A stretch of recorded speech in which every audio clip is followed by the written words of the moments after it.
और तूफान के टकराने से पहले ही तबाही दिखाई दे रही है। इसी से जुड़ी हुई बहुत बड़ी खबर, मिगजॉम तूफान से जुड़ी हुई एक बड़ी खबर इस वक्त की मिल रही है। किसी भी वक्त मिगजॉम तूफान आंध्र प्रदेश के तट से टकरा सकता है और ये बापटला के करीब नेल्लोर और मछलीपट्टनम के बीच जगह है। बताया यही जा रहा है कि तूफान 110 किलोमीटर प्रति घंटे की रफ्तार से टकरा सकता है। ये बहुत बड़ी खबर हम आपको बता रहे हैं। किसी भी वक्त आंध्र प्रदेश के तट से ये तूफान टकरा सकता है। 110 किलोमीटर प्रति घंटे की रफ्तार से ये तूफान टकराएगा और उसके पहले अगर जबरदस्त तबाही मची है तो आप अंदाजा लगा लीजिए कि जब इसकी रफ्तार और ज्यादा बढ़ जाएगी। हालांकि अलर्ट वहां पर कर दिया गया है और न सिर्फ इन राज्यों को बल्कि आधा हिंदुस्तान इस वक्त अलर्ट पर आ चुका है। अमित पांडे ज्यादा जानकारी के साथ हमारे साथ लाइव जुड़ रहे हैं। अमित, इस वक्त आप कहां पर मौजूद हैं?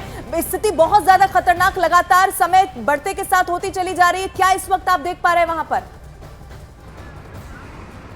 देखिए, इस वक्त हम आंध्र प्रदेश के तटीय इलाके में हैं, नेल्लोर और मछलीपट्टनम के बीच में है। जो पहले हम खड़े हो पा रहे थे, अब हम बैठ गए हैं यहाँ पर। ये क्योंकि हवा की जो स्पीड है लगातार बहुत तेज है और ये सीमेंट की चेयर है, ये पलट गई है। पहली चीज़ है, देखिए कितनी तेज हवा है। हम आपको एक और दूसरी तस्वीर दिखा रहे हैं जहाँ से हम लोग लाइव कर रहे थे। उस बिल्डिंग को भी अब ये गिराया जा रहा है। बाकायदा अधिकारी यहाँ पर है, वो गिरा रहे हैं क्योंकि तेज हवा की वजह से इस बिल्डिंग का जो फाउंडेशन है वो कमज़ोर हो चुका है। तो कितनी तेज है हवा, इसका अंदाज़ा लगाया जा सकता है। और हम ये कह सकते हैं कि अब ये लगभग जो साइक्लोन है मिचोंग है वो हिट कर चुका है और आंध्र प्रदेश के जो तटीय इलाका है यहाँ पर इसको जो हवा की स्पीड है बहुत ज़्यादा तेज है। एक और जो अहम जानकारी यहाँ पर सामने आ रही है कि इसके थोड़ा सा डाइवर्जन होने की भी खबर आ रही है कावाली इलाके में। यहाँ से करीब 100 किलोमीटर दूर है, लेकिन वो सिर्फ और आकलन और अंदेशे की स्थिति है। और अब जब ये लगभग यहाँ पर टकरा गया है, दो परिस्थितियाँ यहाँ पर उत्पन्न हो सकती है। पहला जो तस्वीरें आप देखिए कि जो साइक्लोन की कोस्टल लाइन से ट्रैवल करते हुए आगे उड़ीसा तक जाएगा, ये पहली परिस्थिति होगी।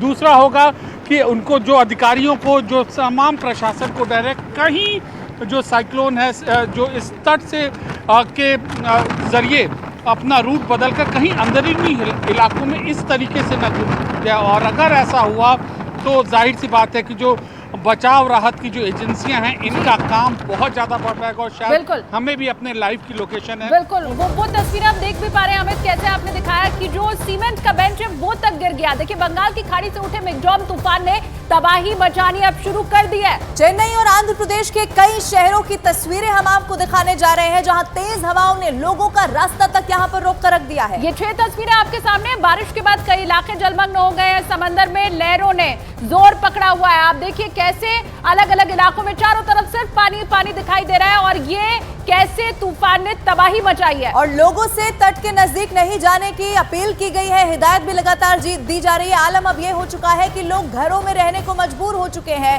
लेकिन तस्वीरें वहां से ये भी सामने आई है कि घरों के अंदर भी यहाँ पर पानी भर चुका है। अब आपको ये बताते हैं कि कैसे आंकलन किया जाता है कि तूफान कितनी ज्यादा तबाही मचा सकता है। हवा की रफ्तार से ये पता चलता है कि तूफान कितना खतरनाक है।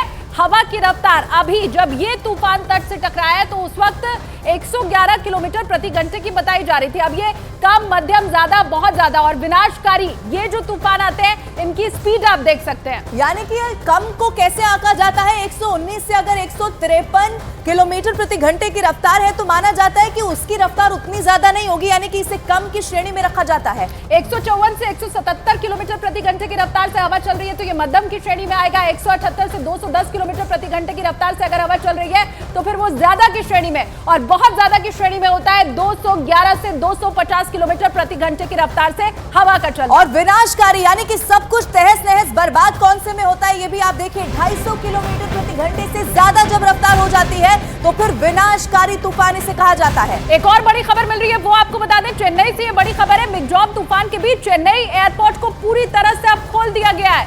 एयरपोर्ट पर सारे ऑपरेशन शुरू किए जा चुके हैं। एयरपोर्ट पर पिछले कई दिनों से फ्लाइट को भी लगातार डाइवर्ट किया जा रहा था। उसका कारण था कि स्थिति बहुत ज्यादा खराब हो गई थी।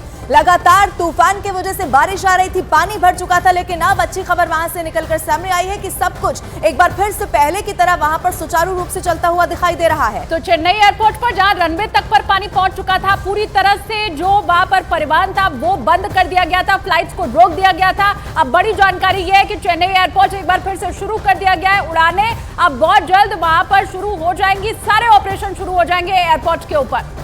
तो ये बहुत बड़ी खबर हम आपको बता रहे हैं। हालांकि अभी खतरा टला नहीं है, ये तूफान और ज्यादा तबाही मचा सकता है, इसकी स्पीड और ज्यादा बढ़ सकती है।